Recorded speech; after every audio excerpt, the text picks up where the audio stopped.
శ్రీమాత్రే నమః. అందరికీ కూడా అమ్మవారి యొక్క ఆశీస్సులు ఉండాలని మనస్ఫూర్తిగా ఆ తల్లిని వేడుకుంటూ ఈరోజు దేవీ నవరాత్రులలో 5వ రోజు దుర్గాదేవిని శ్రీ మహాచండీ దేవి యొక్క అవతారంగా ఈరోజు అలంకరిస్తారు.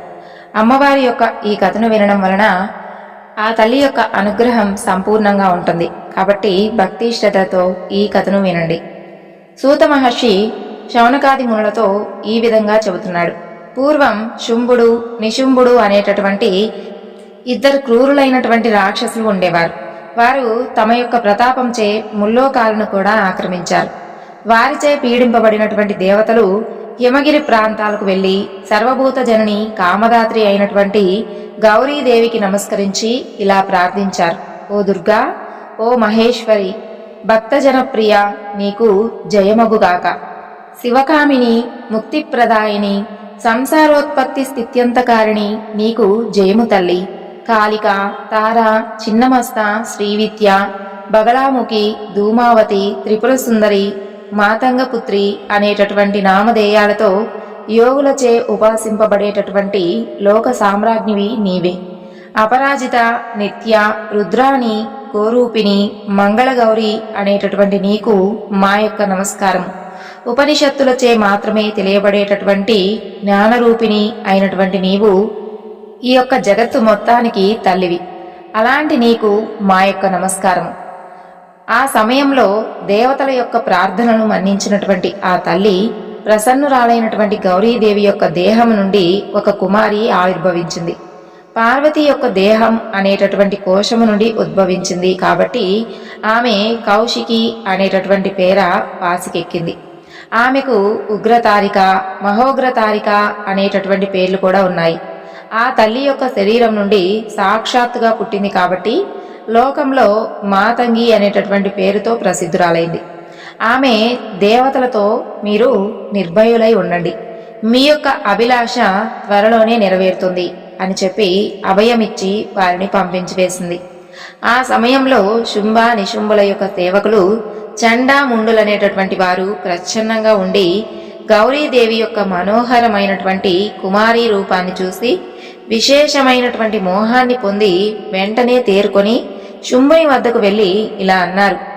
ఓ దైత్య సార్వభౌమ, త్రిలోకాధిప, మేమిప్పుడే ఒక అతిలోక సుందరిని చూశాం.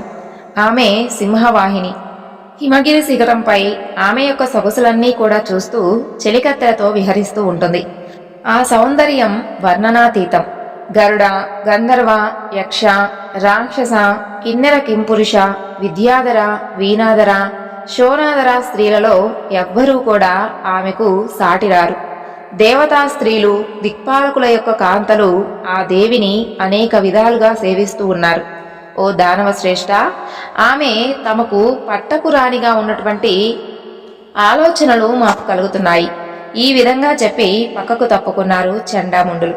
వారి యొక్క పలుకులను విన్నటువంటి ఆ యొక్క శుంభుడు వెంటనే మోహావిభ్రాంతిలో మునిగిపోయినటువంటి ఆ తరువాత సుగ్రీవుడు అనేటటువంటి దూతకు చెప్పవలసినటువంటి మాటలన్నీ కూడా చెప్పి జగన్మాత అయినటువంటి మహేశ్వరి వద్దకు రాయబారిగా పంపించాడు. వాడు మహామాయ వద్దకు వెళ్ళి శుంభుని యొక్క సందేశాన్ని చెప్పి శుంభ నిశుంభులలో ఎవరినో ఒకరిని వరించమని తన రాజ ఆజ్ఞగా ఆ దేవికి విన్నవించాడు.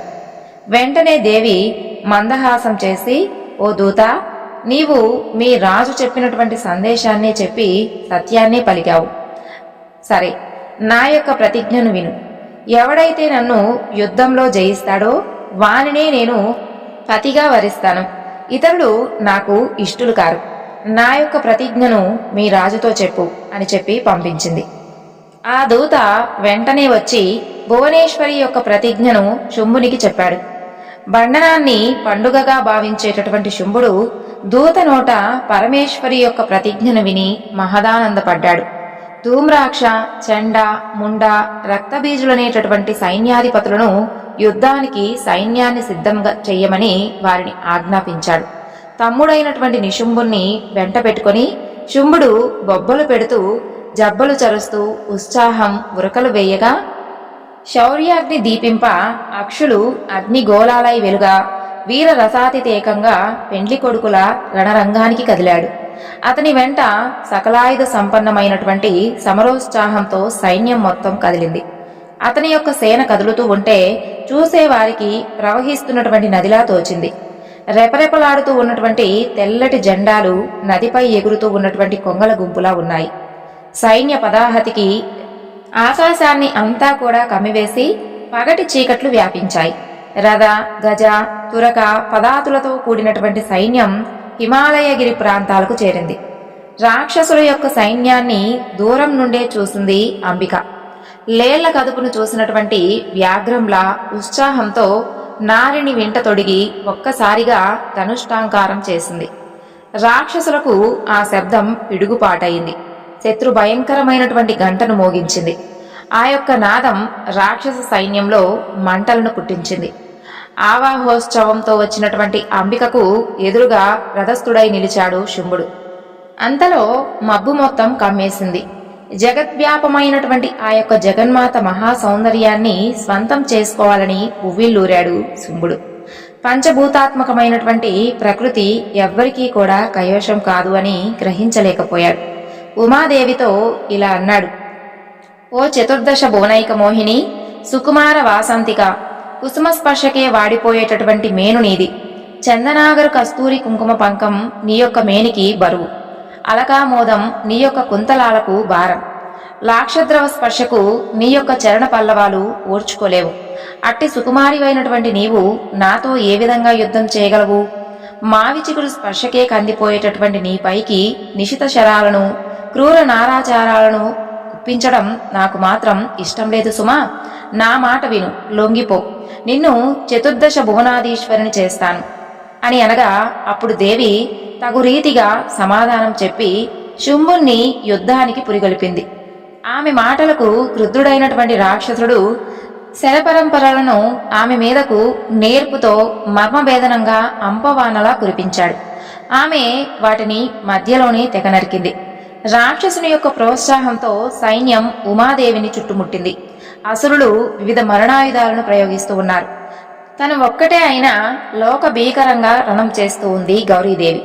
రేగినటువంటి ధరాపరాంగం మబ్బులు కాగా, నిశిత ఆయుధాల తలతలలు మెరుపులు కాగా, ఆభరణాల కాంతులు భూమిపై తటిల్లతా ద్యుతులు కాగా, రివ్వు రివ్వున దూసుకుపోయేటటువంటి అలుగుల సవ్వడి ఈదురుగాలి హోరు కాగా, తెగిపడుతూ ఉన్నటువంటి సైనికుల యొక్క తలకాయలు వడగళ్లు కాగా, శరపరంపర వర్షపు జల్లు కాగా, యుద్ధ బేరీల యొక్క మ్రోత పిడుగు చప్పుళ్లు కాగా, బండన భూమి ప్రళయకాల పుష్కలావర్త సంవర్తక మేఘాడంబరంతో విలసిల్లేటటువంటి ఆకాశంలా భీతావహంగా ఉంది. రక్తసిక్తమైనటువంటి రణరంగం రక్తకావర్ణంలా మారిపోయింది. హృదయంలో తేలియాడుతూ ఉన్నటువంటి శవాలు మహాసాగరంలో కదిలియాడుతూ ఉన్నటువంటి జలచరాల్లా ఉన్నాయి. ఇటు సమయంలో బీరాలను పలుకుతూ నిశుంభుడు దేవిని ఎదుర్కొన్నాడు. ఆమె యొక్క అశీవిష సమానులైనటువంటి బాణాలతో వాడిని సంహరించింది. తమ్ముని యొక్క మరణాన్ని చూసి కించిత్తు దైన్యాన్ని పొంది అంతలోనే తేరుకొని అష్టభుజుడైనటువంటి శుంభుడు తేరెక్కి దేవికి అభిముఖంగా స్థిరంగా నిల్చొని శ్రవణపుట భేదనంగా శంఖధ్వని చేసి పిడికిట ధనుర్మధ్యాన్ని పట్టి అల్లెత్రాటిని కొనక చుట్టి నాలిని సారించి దేవి మీదకు ప్రయోగించి సింహనాదం చేశాడు. అప్పుడు దేవి వాడి యొక్క బాణాలను నేర్పుతో నడుముకు త్రెంచి త్రిశూలంతో పొడిచింది. దానికి వాడు నేలకూలి యమసదనానికి చేరుకున్నాడు. దేవి చేతిలో మరణించినటువంటి వారందరూ కూడా శివ సాహిత్యాన్ని పొందారు. ఆ తరువాత చండాముండులను కూడా సంహరించి అమ్మవారు చండీశ్వరిగా అయ్యింది అని సూత మహర్షి శౌనకాది మునులకు వివరించాడు. ఆ తరువాత పూర్వం జరిగినటువంటి ఆ యొక్క దేవాసుర సంగ్రామములన్నిటి యందు మహామాయ యొక్క ప్రభావంచే దేవతలకు విజయం దక్కింది. అన్ని యుద్ధముల యందు చివరకు రాక్షసులు అందరూ కూడా పరాజితులయ్యారు. దేవతలకి బాగా గర్వం పెరిగిపోయింది. అలా ఒక రోజున దేవతలందరూ కూడా ఒక చోటున చేరి సాధించినటువంటి యుద్ధ విజయాలను గురించి ముచ్చటించుకుంటూ పరస్పరం ప్రశంసించుకుంటూ వీరాలాపాలాడుకుంటూ ఉండగా దూరంగా ఒక అద్భుతమైనటువంటి తేజస్సు గోచరించింది. దానిని చూసినటువంటి వారు ఆశ్చర్యచకితులయ్యారు. మీరు వెళ్ళి దాని యొక్క యథార్థ స్వరూపాన్ని తెలుసుకుని రండి అని దేవరాజు ఆజ్ఞాపించగా దేవతలలో మొదటివాడైనటువంటి వాయువు ఆ యొక్క తేజస్సును సమీపించాడు. నీవెవరు అని ఆ తేజస్సు వాయువును ప్రశ్నించింది. నేను వాయువును, దేవతలందరిలోనూ అతి బలవంతుడను. నా మీద ఆధారపడి ఈ లోకాలన్నీ కూడా జీవిస్తున్నాయి అని గర్వంతో సమాధానమిచ్చాడు వాయువు. వాయువు యొక్క అజ్ఞానానికి నవ్వుకొని ఆ తేజస్సు ఒక గడ్డి పరకను అతని ముందు ఉంచి దానిని కదల్చమని కోరింది. సంపూర్ణంగా ప్రయత్నించి కదల్చలేక విఫులుడై వాయువు సిగ్గుతో వెనుతిరిగి దేవరాజుకు అక్కడ జరిగినటువంటి విషయాన్ని చెప్పాడు. అప్పుడు అమరేంద్రుడు మిగతా దేవతలందరినీ కూడా పంపించాడు. వారందరూ కూడా ఆ గడ్డిపోచను కదల్చలేక విఫలులై అవమాన భారంతో తిరిగి వచ్చారు. అప్పుడు ఇంద్రుడు తానే స్వయంగా బయలుదేరాడు. ఇంద్రుని చూసినటువంటి ఆ శక్తి అదృశ్యమైంది. తక్షణం దేవతలందరూ కూడా పునరాలోచనలో పడి తర్కించుకొని తమకింతవరకు తెలియనటువంటి ఆ అదృశ్య శక్తి ఏదో ఈ సృష్టిని నడిపిస్తుంది అనేటటువంటి నిశ్చయానికి వస్తారు. అందరూ కూడి ఆ శక్తిని ధ్యానించారు. దానికే మొక్కి దానినే శరణు వేడారు. అపార కృపారాశి అయినటువంటి పార్వతి దేవతల యొక్క అజ్ఞానాన్ని పోగొట్టి వారిని అనుగ్రహించేటటువంటి నిమిత్తమై చైత్ర శుక్ల నవమి నాడు సూర్యుడు నడినెత్తిపై ఉండగా ఉమాదేవిగా సాక్షాత్కరించింది. రక్తాంబరధారిణి రక్తమాల్యానులేపనైనటువంటి ఆమె 4 చేతులలోనూ వరదాభయ ముద్రలను పాశాంకుశాలను దాల్చి వేదములు బోటులై సేవిస్తూ ఉండగా సృష్టంగా దేవతలకందరికీ కూడా బ్రహ్మమును నేనే అనేటటువంటి మహావాక్యాన్ని బోధించింది. ఇంకా ఈ విధంగా చెప్పింది, దేవతలారా, సర్వ జగత్తుకు కారణమైనటువంటి చైతన్యాన్ని నేనే, ఓంకారాన్ని నేనే, నాకంటే భిన్నంగా ఏదీ లేదు. త్రిమూర్తులు సైతం నా యొక్క ఆజ్ఞనే పాలిస్తున్నారు. ఇక ఇతరుల గురించి చెప్పేదేముంది? ఇంద్రజాలీకుడు కర్రబొమ్మలను ఆడించినట్లుగా నేనే ప్రాణులందరి చేత జీవనాట్యాన్ని చేయిస్తూ ఉంటాను. పంచమహాభూతములు నా యొక్క ఆజ్ఞ చేతనే వాటి వాటి కర్మల యందు ప్రవర్తిస్తూ ఉంటాయి. నాకు 2 రూపాలున్నాయి. మాయా ఉపాధిగా గలది సగుణం, మాయాతీతమైనది నిర్గుణం. కాబట్టి మీరు అహంకారాన్ని విడిచి సనాతన మూల ప్రకృతి అయినటువంటి నన్ను సేవించండి అని పలికి అంతర్హితమైంది. దేవి పలికినటువంటి మాటలు విన్నటువంటి దేవతలందరికీ కూడా ఉన్నటువంటి గర్వం అంతటితో క్షీణించిపోయింది. ఈ యొక్క కథను ఎవరైతే వింటారో తత్వాన్ని చింతన చేసినటువంటి మానవుడు తప్పకుండా జ్ఞాని అయి పునరావృత్తి రహితమైనటువంటి అద్వైత స్థితిని పొందుతాడని సూత మహర్షి శౌనకాది మునులకు వివరించాడు. ఇప్పుడు అమ్మవారి యొక్క నామం గురించి, నామాన్ని జపించడం వలన కలిగేటటువంటి ప్రయోజనం గురించి ఒక కథ గురించి తెలుసుకుందాం. పూర్వం కోసల దేశంలో దేవదత్తుడు అనేటటువంటి వేదాంగ పారంగతుడైనటువంటి బ్రాహ్మణుడు ఉండేవాడు. అన్ని శాస్త్రాలను ఆకలింపు చేసుకుని ప్రశాంతమైనటువంటి జీవనం గడుపుతూ వచ్చాడు. నగరంలోని సంపన్నుల యొక్క ఆదరాభిమానాలకు పాత్రుడైనటువంటి అతనికి సంపదల విషయంలో కూడా ఎలాంటి లోటు లేదు. కానీ సంతానం లేక అసంతృప్తితో అలమటించిపోయేవాడు దేవదత్తుడు. అలా ఒకనాడు అతను తనలో తానే ఈ విధంగా విచారించసాగాడు. ఏ జన్మలోనో తాను చేసినటువంటి పాపానికి ఫలితంగా ఈ జన్మలో తనకు సంతానం లేకుండా పోయిందని విలపించాడు. ఆగామి కర్మలను మంత్రానుష్ఠానం చేత, యజ్ఞాదుల చేత, దాన ధర్మాల చేత అధిగమించవచ్చు. సంచిత కర్మలను దైవ ప్రార్థనల చేత, తీర్థయాత్రల చేత, పుణ్యకర్మాచరణం చేత, సత్యవాక్పాలనం చేత జయించవచ్చు. కానీ ప్రారబ్ధ కర్మను ఎంతటి వారికైనా సరే అనుభవింపక తప్పదు అని అనుకుంటూ ఇంతవరకు పాపఫలాన్ని అనుభవించినటువంటి తాను ఇకపై యథావిధిగా యజ్ఞం చేసి సంతాన ప్రాప్తిని పొందగలనని సంకల్పించాడు దేవదత్తుడు. ఒక సుముహూర్తాన దేవదత్తుడు తమసా నదీ తీరంలో ఒక వేదికను నిర్మించుకుని వేదాంగ విధులైనటువంటి బ్రాహ్మణులు పిలిపించి యాగం ప్రారంభించాడు. పుత్రప్రాప్తిని ఆశించి చేస్తున్నటువంటి యజ్ఞాన్ని తన చేత శాస్త్రోక్తంగా నిర్వహింపచేయవలసిందని, తాను పుష్కలంగా దక్షిణలిచ్చి సంతోషపెట్టగలనని వేద విప్రులకు విన్నవించాడు. గోబీరుడు ఉద్గాతగా, బృహస్పతి హూతగా, యాజ్ఞవల్క్యుడు ఆధ్వర్యుడుగా యజ్ఞం ప్రారంభమైంది. యజ్ఞం జరుగుతూ ఉండగా ఉద్గాత అయినటువంటి గోబీలుడు మంత్రోచ్చారణ చేస్తూ ఉండగా మధ్యలో శ్వాస అడ్డు వచ్చి స్వరభంగం కలిగింది. దేవదత్తుడు ఎంతో బాధపడి, మహాత్మా, పుత్రార్థినై నేను చేస్తున్నటువంటి ఈ యజ్ఞంలో మీరు పలికినటువంటి అపస్వరం వలన నాకు సత్ఫలితం లేకుండా పోతుంది. నాపై దయతో స్వరభంగం లేకుండా మంత్రోచ్చారణం సాగించండి అని కోరాడు. దేవదత్తుని యొక్క మాటలకు గోబీలుడు ఎంతగానో కోపించాడు. శ్వాస పీల్చేటటువంటి వేళలో వచ్చినటువంటి స్వరంలోని మార్పును దోషంగా భావించి నన్ను అవమానించావు కదూ. ప్రతి ప్రాణికి ఉచ్ఛ్వాస నిశ్వాసలు సహజం కదా, అవి మానవ ప్రయత్నం చేత నివారింపబడేవి కావు. అయినా చేయనటువంటి తప్పును నాపై మోపి నన్ను అవమానించావు. కాబట్టి నీకు పుట్టబోయేటటువంటి కుమారుడు విద్యావిహీనుడై మూర్ఖుడవుగాక అని శపించాడు గోబీలుడు. శాపం వింటూనే దేవదత్తుడు గొల్లున ఏడ్చాడు. జన్మించబోయేటటువంటి కొడుకు మూర్ఖుడైతే జీవితమంతా దుఃఖమయమే కదా. దేవదత్తుడు ఈ బాధను తట్టుకోలేకపోయాడు. మహాత్మా, మీరు ఈ విధంగా శపించడం న్యాయమేనా? మూర్ఖుడైనటువంటి పుత్రుని పొందడం కంటే పుత్రులు లేకపోవడం కొంత ఉపశాంతిని కలిగిస్తుంది కదా. బ్రాహ్మణుడికి విద్యయే సర్వస్వం కదా. విద్యావిహీనుడు మారుడు అయినటువంటి బ్రాహ్మణుడు సర్వత్రా నిరాదరింపబడదు. ప్రపంచంలో మూర్ఖత్వం మరణం కంటే నీచమైనది. కాబట్టి నాకు పుట్టబోయేటటువంటి పుత్రుడు మూర్ఖుడు కాకుండా మీ యొక్క శాపాన్ని ఉపసంహరించి నన్ను అనుగ్రహించండి అని ప్రార్థించాడు. దేవదత్తుని యొక్క దీనాలాపాలకు గోబీలుని యొక్క మనస్సు కరిగిపోయింది. ఉత్తముని యొక్క కోపం క్షణకాలమే కదా. సామాన్యుని యొక్క కోపం 2 గడియల కాలం ఉంటుంది. అధముని యొక్క కోపం రోజంతా ఉంటుంది. పాపాత్ముని యొక్క కోపం జీవితమంతా కొనసాగుతుంది. వేద విద్యా సంస్కారంతో పునీతమైనటువంటి మనస్సు కలిగినటువంటి గోబీలుడు దేవదత్తుని యొక్క వేదనను అర్థం చేసుకున్నాడు. కోపాన్ని వదిలి శాంతించాడు. నా శాపం వలన నీ కుమారుడు పుట్టుకతో మూర్ఖుడైనా ఆ తరువాత తప్పకుండా మహావిద్వాంసుడు కాగలడని అభయమిచ్చాడు. అలా కొంతకాలానికి దేవదత్తునికి కుమారుడు జన్మించాడు. తండ్రి అతనికి ఉత్యదుడు అనేటటువంటి నామకరణం చేశాడు. దేవదత్తుడు కుమారునికి ఉపనయనం చేసి వేద విద్యలను అధ్యయనం చేయడానికి గురువు వద్దకు పంపించాడు. గురువు ఎంతగా బోధించినా ఉతద్యునికి విద్య మాత్రం అబ్బలేదు. మూర్ఖుడై అటూ ఇటూ సంచరిస్తూ వృధా కాలాయాపన చేయసాగాడు. అలాగే 12 సంవత్సరాల కాలం గడిచిపోయింది. ఉతద్యునకు సంధ్యావందనం అలవడలేదు. చదువు అస్సలే అంటలేదు.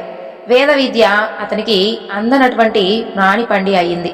ఉతద్యుని చూసి తోటి బాలురు అందరూ కూడా పరిహాసం చేయసాగారు. తల్లిదండ్రులు కూడా ఉతద్యుని యొక్క మూర్ఖత్వానికి బాధపడేవారు.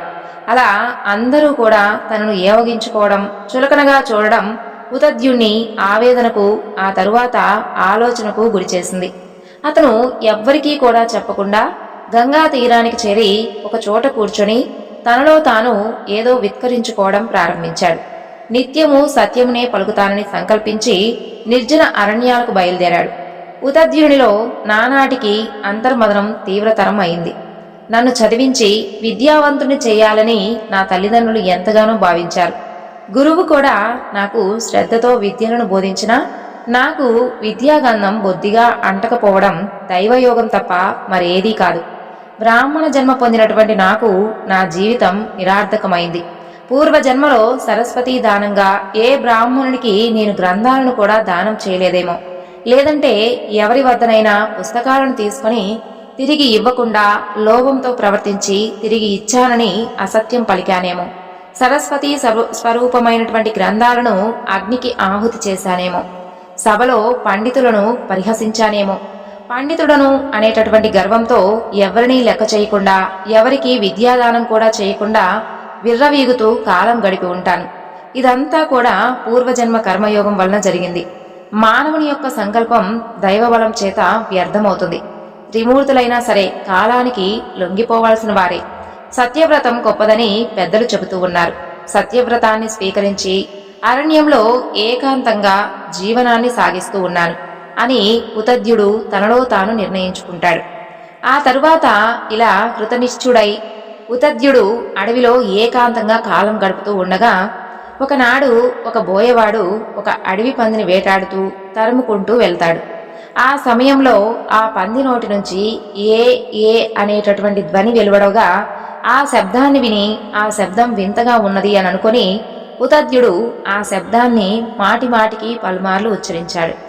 ఉతద్యుని యొక్క సత్యవ్రత దీక్షను పరీక్షించాలి అనేటటువంటి భావించిన ఆదిపరాశక్తి పరమేశ్వరుణ్ణి కిరాత రూపంలో ఉతద్యుడు ఉన్నటువంటి ప్రదేశానికి పంపించింది. ఆ మాయా కిరాతుడు పందిని తరుముతూ రాగా పంది ఉతద్యుని ఎదురుగా రాగానే కిరాతుని తప్పించుకొని పోయింది. వెనుక వచ్చినటువంటి కిరాతుడు పందిజాడ చెప్పి పుణ్యం కట్టుకోమని ఉతద్యుని కోరాడు. తనకు తన కుటుంబానికి ఆకలి తీరి ప్రాణం నిలవాలి అంటే పందిని చంపి తినాలని, కాబట్టి దాని జాడ చెప్పి పుణ్యం కట్టుకుని తమ ప్రాణాలను రక్షించవలసిందిగా అర్థించాడు. అందుకు ఉతద్యుడు మీమాంసలో పడ్డాడు. పంది జాడ చెప్తే కిరాతుడు ఆ పందిని చంపేస్తాడు. తన యొక్క సత్యవ్రత దీక్ష వలన హింస జరుగుతుంది. చెప్పకపోతే తనకు అసత్య దోషం సంక్రమిస్తుంది. సత్యవ్రతాన్ని పాటిస్తే ప్రాణిహింస జరుగుతుంది. అహింసకు ప్రాధాన్యం ఇస్తే సత్యవ్రతం భంగమవుతుంది. ఉతద్యునికి కర్తవ్యం స్ఫురించలేదు. ఒక్క క్షణం ఆలోచించి, ఓయి కిరాత, వరాహం జాడ చెప్పమన్నావు కదా, చూసేది కన్ను, దానికి చెప్పేటటువంటి శక్తి లేదు. పలికేది నోరు, దానికి చూడగలిగినటువంటి లక్షణం లేదు. చూసేది ఒకరు, చెప్పేది మరొకరు, అందువలన నీకు లాభం లేదు అని అన్నాడు. అతని యొక్క సత్యవ్రత దీక్షకు కిరాత రూపంలో ఉన్నటువంటి పరమేశ్వరుడు అతన్ని అనుగ్రహించాడు. పరాశక్తి ఆరాధనకు సంబంధించినటువంటి వాగ్భావ బీజమైనటువంటి ఐ అనేటటువంటి అక్షరంలోని అర్ధభాగమైనటువంటి ఏ అనే ధ్వనిని పలుమార్లు ఉచ్చరించినటువంటి పుణ్యఫలంగా ఉతద్యునికి వాగ్భావ బీజాన్ని సంపూర్ణంగా అనుగ్రహించి ఆశీర్వదించి అంతర్ధానమయ్యాడు పరమేశ్వరుడు. ఉతద్యుడు జగన్మాతను వాగ్భావ బీజంతో ఆరాధించి ఆమె యొక్క కరుణా కిరామ ప్రసారం చేత సత్యవ్రతుడుగా ప్రఖ్యాతిని పొంది మహావిద్వాంసుడై పరమేశ్వరి యొక్క పరిపూర్ణ కృపకు పాత్రుడయ్యాడు. పరాశక్తి యొక్క మంత్రాక్షరంలో అర్ధభాగాన్ని తెలియకుండా ఉచ్చరించినటువంటి మాత్రానే ఆమె యొక్క అనుగ్రహం కలిగినప్పుడు సంపూర్ణంగా యథావిధిగా దేవి మంత్రాక్షరాలను జపిస్తే కలిగేటటువంటి సత్ఫలితం ఎంతటితో ఆలోచించవలసిందని సూత మహర్షి శౌనకాది మహామునులకు వివరించాడు.